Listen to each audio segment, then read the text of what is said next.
Everyone, welcome back. आज की इस वीडियो में हम बात करने वाले हैं आपके पेपर सेकंड बिजनेस लॉ से रिलेटेड। वो ऐसे कौन से रीज़न हैं जिनकी वजह से बहुत सारे बच्चे बिजनेस लॉ जैसे पेपर में फेल हो जाते हैं। जब मैं बोल रहा हूँ बिजनेस लॉ जैसे पेपर में, then I really mean it. उसका रीज़न बताता हूँ।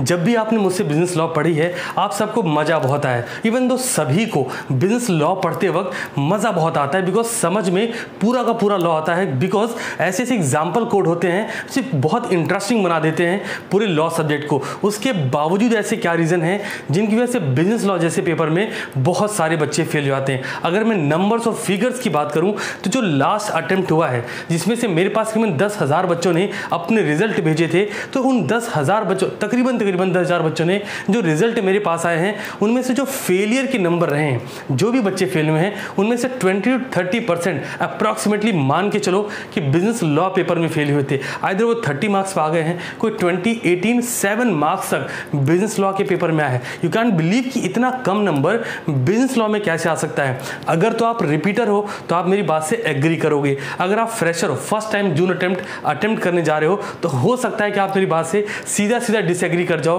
कि सर आपको नहीं पता, मेरा रिजल्ट देखना। बट बिलीव मी, दूसरों की गलतियों से सीखो, सबसे अच्छी बात वही है। तो आज की इस वीडियो में 2 पॉइंट डिस्कस करेंगे। सबसे पहले वो रीज़न क्या है जिनकी वजह से लोग फेल होते हैं। दूसरा, हम किस तरीके से पेपर को प्रिपेयर करें सो दैट हम मैक्सिमम मार्क्स स्कोर कर सकें। एक बात और बता देता हूँ, हमारी ऑफलाइन बैच में भी ऐसे बच्चे रहे हैं जिन्होंने आउट ऑफ 60 55 प्लस स्कोर करके रखा है। तो आप ये समझ सकते हो कि नंबर तो भाई भर भर के आते हैं, बस चीज़ों को ध्यान रखना पड़ता है। सो आज के इस वीडियो में ये सारे टिप्स एंड ट्रिक्स आपसे डिस्कस करूंगा। ध्यान से सुनना, पूरा वीडियो बहुत अच्छे से समझना। जो पॉइंट इंपॉर्टेंट लगता जाए कहीं कॉपी पेन में नोट डाउन कर लो। ऐसी नोट करना जिसको आप जब भी प्रिपरेशन करने बैठो आपके दिमाग में चीज़ें रहें। स्टार्ट करते हैं सबसे पहले पॉइंट से। सर, थिंग्स टू रिमेंबर, कौन सी ऐसी चीज़ें हैं जो आपको याद रखनी है during your preparation time and during your examination time also. Because क्या होता है, अगर आपको नहीं पता कि आपका पेपर का पैटर्न क्या है, कैसे क्वेश्चंस आते हैं, कितने मार्क्स के क्वेश्चन आते हैं, तो सर आपकी प्रेजेंटेशन ऑल तो बहुत वीक हो जाएगी अपने आप ही। तो देखो, सबसे पहले बात करते हैं सर वेटेज ऑफ क्वेश्चन। आप जब भी क्वेश्चन पढ़ने बैठोगे, कोई टॉपिक पढ़ने बैठोगे, अच्छा बिजनेस लॉ का पेपर मेक श्योर अभी से सेट कर लीजिए, आप रिटन फॉर्म में ही पढ़ेंगे। अभी बच्चा कैसे होता है, आपने अगर मेरी कोई भी वीडियो देखी है, मेजॉरिटी नहीं देखी हो, आई बिलीव, तो हमने हमेशा पूरा बिजनेस लॉ बोर्ड पे लिख के पढ़ा है। ऐसा कभी नहीं किया कि आपको ओरल समझा दिया कि लैपटॉप साइड में रखा और ओरली पूरा पढ़ दिया। बिकॉज अगर मैं पढ़ रहा हूं तो वही चीज़ हैबिट आप डुप्लीकेबल होगा और आप भी वही करोगे। मज़ा आएगा, मार्क्स नहीं आएंगे। ध्यान रखना, ये कोटेशन, मज़ा लेना है या मार्क्स, ही आपको तय करना पड़ेगा। तो सबसे पहला है वेटेज ऑफ क्वेश्चन। आपके सीए फाउंडेशन के बिजनेस लॉ के पेपर में जो क्वेश्चन बनते हैं वो इस तरह से होते हैं। 2 मार्क्स, 3, 4, 5, 6, 7 इतने ही मार्क्स के क्वेश्चन बनते हैं। अब जरा समझो, कोई भी टॉपिक आप उसको प्रिपेयर करो बहुत ही ब्रॉड लेवल पे, या फिर कोई भी टॉपिक आप उसको प्रिपेयर करो बहुत ही माइनर लेवल पे, फ़र्क क्या पड़ेगा पता है? आपके पेपर में क्वेश्चन किस तरह का बना है। सर कैसे कर सकते हैं इसको? अभी तक टोटल 4 अटैम्प्ट हुए हैं, बहुत सारे मॉक टेस्ट पेपर हुए हैं। उन पेपर्स को उठाइए, एक बार चेक करिए क्वेश्चन बनता कैसे है। 2 मार्क्स का क्वेश्चन किस तरीके का है, 3 मार्क्स का। एक बात आप बिल्कुल बिलीव कर सकते हो, ICI पर क्वेश्चन जितने मार्क्स का है उसमें उतना कंटेंट लिखने के लिए अवेलेबल ज़रूर होता है। अब आपको नहीं आ रहा वो अलग बात है। आप प्रेजेंटेशन करते हो, आपको कई बार आपने सुना होगा, बहुत सारे लोग बोल देते हैं, बहुत सारी फैकल्टीज़ भी, मतलब ये शॉकिंग है बट है, बहुत सारे फैकल्टी बोलते हैं आपको सेक्शन लिखना इंपॉर्टेंट नहीं है, केस लॉ लिखना इंपॉर्टेंट नहीं है। मेरे भाई अच्छे से समझ लो, ये बात सुनने में जितनी ज़्यादा खूबसूरत है, ये रिजल्ट में उतना ही गंदा इंपैक्ट डालती है। सच बोल रहा हूँ। आप खुद इमेजिन करो ना यार, बिजनेस लॉ का पेपर लिख रहे हो, एक प्रोफेशनल कोर्स में लिख रहे हो और आप उसमें केस लॉ रिफर नहीं करते हो, कोई रिलेवेंट केस लॉ लिख नहीं रहे, कोई प्रैक्टिकल प्रॉब्लम जो किसी केस लॉ पर बेस्ड है वो मेंशन कर नहीं रहे, कौन सा सेक्शन रिलेवेंट है वो नहीं लिख रहे, क्या एक्सेप्शन से अलाउड है वो भी नहीं लिख रहे, नंबर किस बात के लोगे, कहानी लिखने की क्या? तो ये बात समझ आ रही? कोई भी बोले अच्छे से सुन लो इसको, सेक्शन कोड करना है, अगर आता है तो फिर तो करना ही करना है। सेकंड, केस लॉ रिफर कर सकते हैं, बिल्कुल करना है सबसे पहले। लेकिन इन सबसे पहले आप क्या करते हो ना, अक्सर आप प्रेजेंटेशन मुझसे पूछते हो सर कैसे प्रेजेंट करें। और ये वीडियो आज इसलिए भी इंपॉर्टेंट हो जाता है बिकॉज एक बिजनेस लॉ का पूरा पेपर ले चुका हूं मैं, और कॉन्ट्रैक्ट एक्ट का भी रिसेंटली 2 दिन पहले पेपर हुआ है आपका, जब मैंने कॉन्ट्रैक्ट एक्ट के सारे टॉपिक पढ़ा दिए। बहुत इंटरेस्टिंग फॉर्म में पढ़ाया था। हर टॉपिक में हम लोग एक हैशटैग लाइन यूज़ करते थे सो दैट आपके दिमाग में वो चीज़ें रह जाएँ। बात अगेन वही है, लेकिन आप प्रिपरेशन कैसे करोगे? In written form. तो आपको समझना होगा कि क्वेश्चन 2 मार्क्स का है, 3 मार्क्स है, 4, 5, 6, 7, जितने मार्क्स का क्वेश्चन आ रहा है उसका कंटेंट की लेंथ उतनी ही होनी चाहिए। अब ये सर कैसे डिसाइड होगा? अगर आपने कभी भी आईसीए के किसी पेपर का इंस्ट्रक्शन पढ़ा होगा, आप खुद ब खुद समझ जाओगे कि कितने वर्ड्स में हमें लिखना चाहिए। या फिर अगर आप सब चाहते हैं तो मुझे कमेंट में ज़रूर बताइएगा, मैं आपको अपने टेलीग्राम चैनल पे, जिस पे आप सारे बच्चे कंटेंट जिन नहीं कंटेंट है सर्च कर लेना, चैनल का नेम मिल जाएगा, मैं उस पर आपको एक बढ़िया सा पीडीएफ प्रोवाइड कर दूंगा जो लास्ट अटेम्प्ट या किसी अटेम्प्ट में बच्चे ने जिसने बिजनेस लॉ में सबसे हाईएस्ट स्कोर किया होगा उसका पीडीएफ, आपको एक आइडिया लग जाएगा, कहते हैं ना आइडियोलॉजी सेट हो जाएगी लिखना कैसे चाहिए। तो एक बार सबसे पहला काम क्या करना है, हमें प्रिपरेशन के टाइम में भी और एग्जामिनेशन में पेपर मिलने के बाद भी सबसे पहला फोकस है क्वेश्चन कितने मार्क्स का, सो दैट हम कंटेंट इमेजिन कर पाएं लिखना कितना है। Second point sir, types of question. अभी भी बच्चे बहुत बार कंफ्यूज है। रिसेंटली जो कॉन्ट्रैक्ट ऐड का पेपर हुआ है उसमें बहुत सारे बच्चों को मैंने इंस्टाग्राम पर लिख के भेजा कि भाई डिफरेंस बिटवीन वाले क्वेश्चन में बेसिस ऑफ डिफरेंस लिखो। प्रॉब्लम कहाँ आ रही है? प्रेजेंटेशन में चीज़ें बहुत माइनर है, ध्यान रखो। तो आप समझो आपके पास 4 तरह के क्वेश्चन पेपर में देखने को मिलते हैं। सबसे पहला क्वेश्चन डायरेक्ट क्वेश्चन। अभी बताऊंगा प्रेजेंटेशन कैसे करनी, इस बारे में भी बात करेंगे। प्रिपरेशन समझ जाओ। हर दिन अगर आप 2 क्वेश्चन में बैठ के लिख रहे हो, इम्प्रैक्टिकल नहीं, बहुत प्रैक्टिकल बात है, कर सकते हो तो बहुत आसानी से बिजनेस लॉ जैसे पेपर में लिख के ले लो। अगर हमारी ऑफलाइन के बच्चे 55+ स्कोर कर रहे हैं, पढ़ाने वाला मैं ही हूँ और मैं ही आपको भी यहाँ पढ़ा रहा हूँ, मैं वो सारी चीज़ें आपको देता हूँ। देखो ऑफलाइन में क्या चला उससे मैं आपसे कभी रिलेटेबल नहीं करता, बट मैं हर वो पॉइंट आपके साथ डिस्कस करता हूँ जो किसी भी तरीके से आपकी हेल्प कर सके। अगर मैं यहाँ बोलूँगा 55+ ला सकते हो in business law out of 60, मैं रिमेनिंग BCR की बात ही नहीं कर रहा, तो मैं मीन करता हूँ कि आप ला सकते हो, बस मैं जो चीज़ बता रहा हूँ उसको इंप्लीमेंट भी करना पड़ेगा।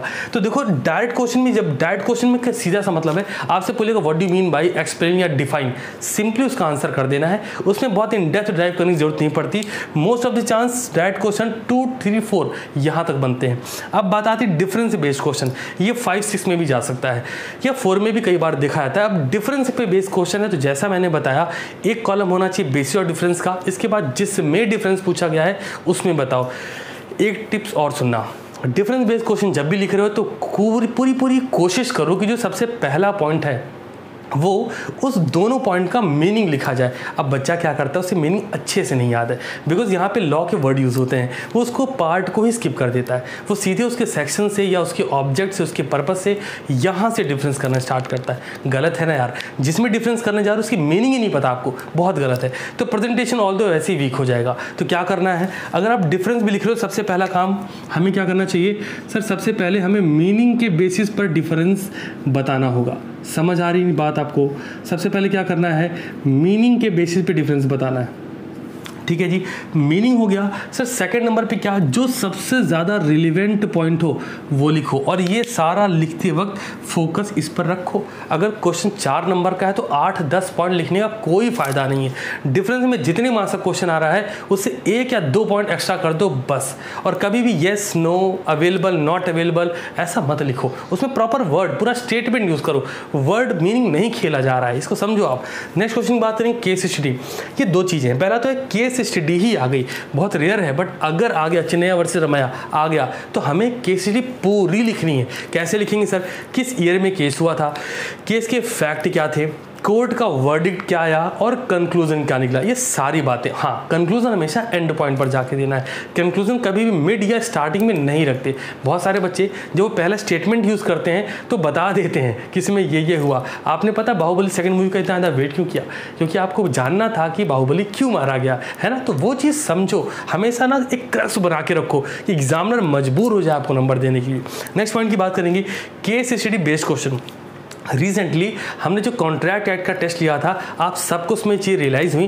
क्वेश्चन नंबर 4, 6, 7, 5 भी इवन ये सारे क्वेश्चन हमने प्रैक्टिकल बेस्ड कर दिए। तो जब भी क्वेश्चन एप्लीकेशन या केस स्टडी बेस्ड आता है, वहाँ पे आपके आंसर लिखने की जो प्रैक्टिस है वो वीक पड़ जाती है, बिकॉज आपको समझ नहीं आता शुरू कहाँ से करें, ख़त्म कहाँ पर करें। तो अब ये सारी बातें आपने समझ ली कि टाइप्स ऑफ क्वेश्चन इतने। अभी प्रेजेंटेशन की टिप की बात करेंगे, इन्हीं आंसर को मेनली देखो ये बता चुका हूँ, इन 2 की बात करेंगे कैसे लिखना है।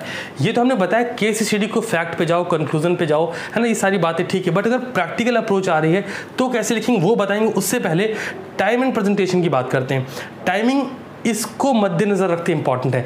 2 नंबर क्वेश्चन में लेंथ बहुत बढ़ा दी और आपको मार्क्स कितने मिलने हैं 2, 7 नंबर मिल लिए, आपको टाइम ही नहीं बचा और आपने क्वेश्चन आधा अटेम्प्ट करा, तो पहले 7 नंबर की बजाय क्वेश्चन 4 नंबर पर चला गया। समझ आ रहा है? अब 4 नंबर में भी कम नंबर मिलेंगे, तो इस चीज़ समझो, टाइम मैनेजमेंट सीखो थोड़ा सा आंसर लिखते वक्त, और ये एग्जामिनेशन हॉल में बैठ के नहीं होगा, अभी से होगा। इसके बाद आती है प्रेजेंटेशन की। तो अब जरा बात करते हैं प्रेजेंटेशन करनी कैसे। ये प्रेजेंटेशन टिप्स की अगर हम बात कर रहे हैं तो हमें केस स्टडी या फिर केस स्टडी बेस्ड जो क्वेश्चंस होंगे, प्रैक्टिकल प्रॉब्लम होंगी, हमें उन पर काम करना होगा। अब सीधी सी बात है, अगर केस स्टडी बेस्ड क्वेश्चन जो प्रैक्टिकल प्रॉब्लम या एप्लीकेशन बेस्ड क्वेश्चन आप बोलते हो, ये अगर होंगे तो ये एटलीस्ट 5, 6 और 7 मार्क्स के ही आएंगे पेपर में। अब अगर कोई क्वेश्चन 5 से 7 नंबर के बीच वैरी करता है तो आपका सीधा सा काम है ये सारी बातें फॉलो करना। सर ये क्या है, जल्दी से एक्सप्लेन कर देता हूँ। आपका वो क्वेश्चन आपको रीड आउट करना है, कौन से सेक्शन से रिलेट करता है वो क्वेश्चन, वो सेक्शन मेंशन करना है। पिछले 4 से 5 वीडियोस जो मैंने कॉन्ट्रैक्ट एक्ट पे बनाए हैं, जाके बाद फिर से चेक करो, जहां मैं सेक्शन 73 की बात कर रहा हूं, वेजरिंग एग्रीमेंट के सेक्शन की बात कर रहा हूं, कंटेंट कॉन्ट्रैक्ट या जितने भी टॉपिक पढ़ाए हैं सब में सेक्शन की बात करी है, किस सेक्शन से लेके किस सेक्शन तक।